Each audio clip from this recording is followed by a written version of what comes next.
kind of a current buzzword in alternate fuels is biomimicry. And I'll talk about example 2, mitochondria, which is in your human body or in a lot of growing plants, and compare that to an engineered fuel cell. And the engineered requires scarce catalysts like platinum or silver, and your body does it with whatever carbon and hydrogen are laying around.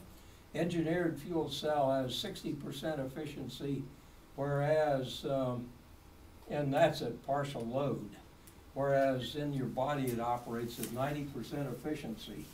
And this shows on the left as a fuel cell, that is, it's doing the same function as what occurs in the fuel cells in an automobile, but at 90% efficiency.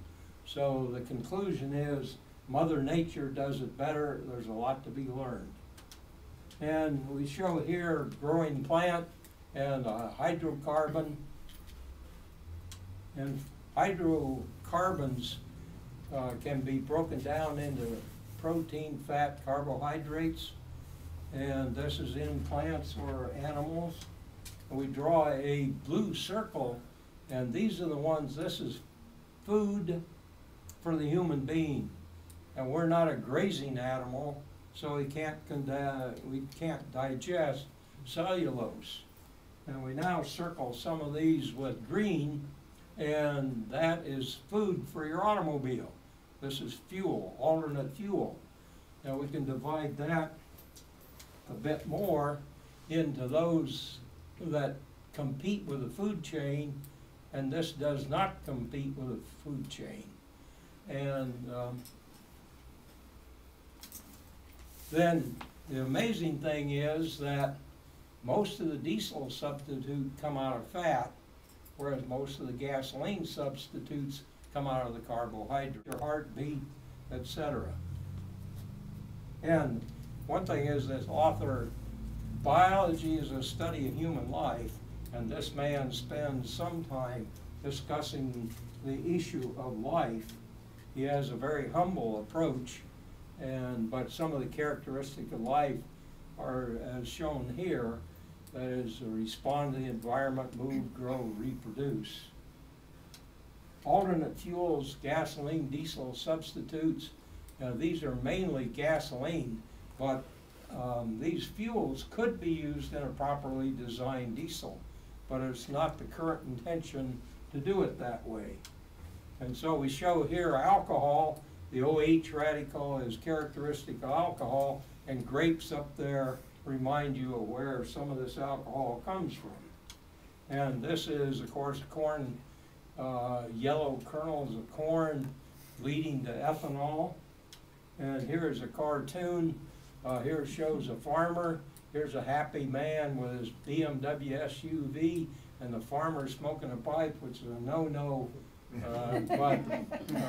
And then you see young Uncle Sam there putting money in his back pocket. That is a subsidy for ethanol, but in reality, the subsidy is paid at the refinery, not at the service station. And so this man has concluded that corn is good for you.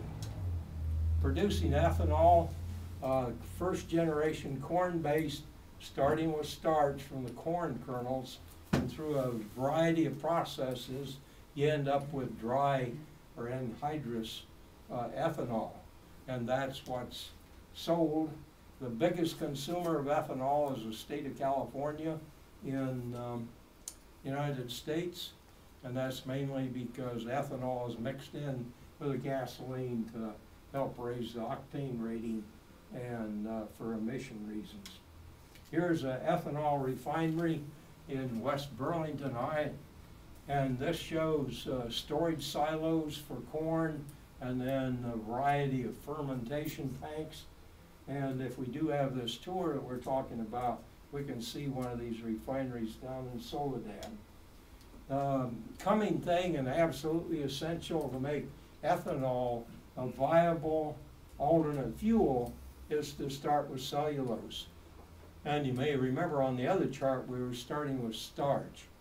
But through a variety of processes, you can convert cellulose to sugar. At the present time, you're able to do it in the lab.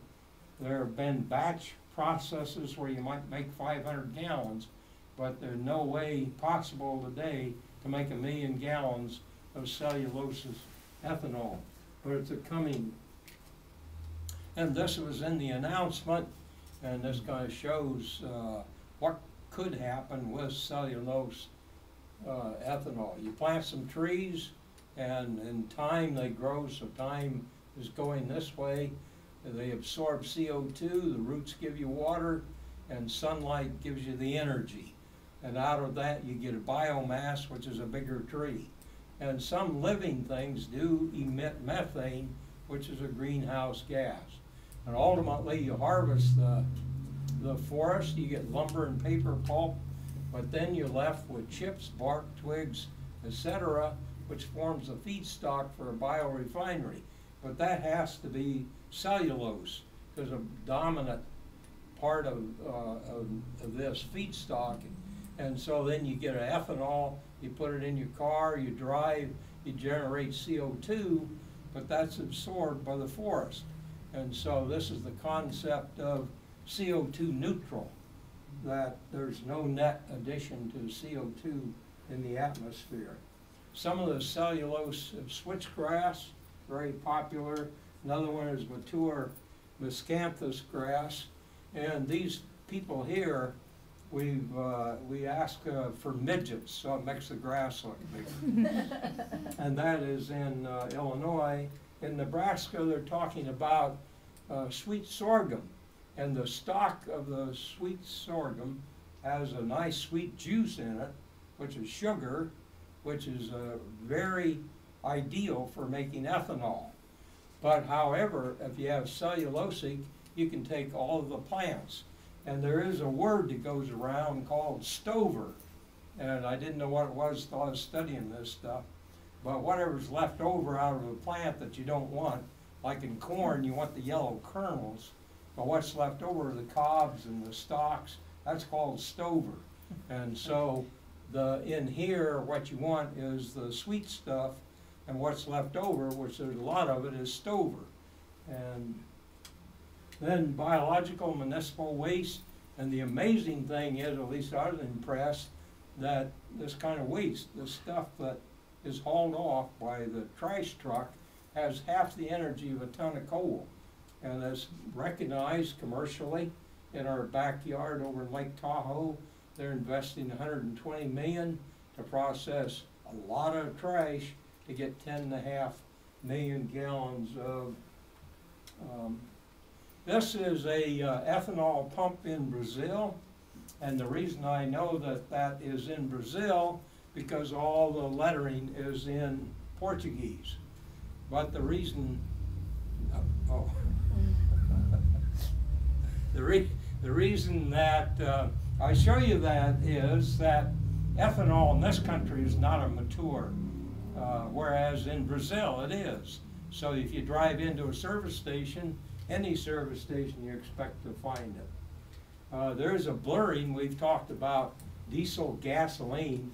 There's a new engine being developed called the homogeneous charged compression ignition engine, and it relies on the chemical kinetics of compression ignition. There's no spark plug and then no fuel injection to time things. You have to know the chemical kinetics real precisely, and that's the beauty of alternate fuel, because it's got a simple molecule which allows you more mastery of the chemistry. Alternate fuels, diesel substitutes. Here's a kind of a junky looking station, but they claim to sell biodiesel, which is clean, renewable, and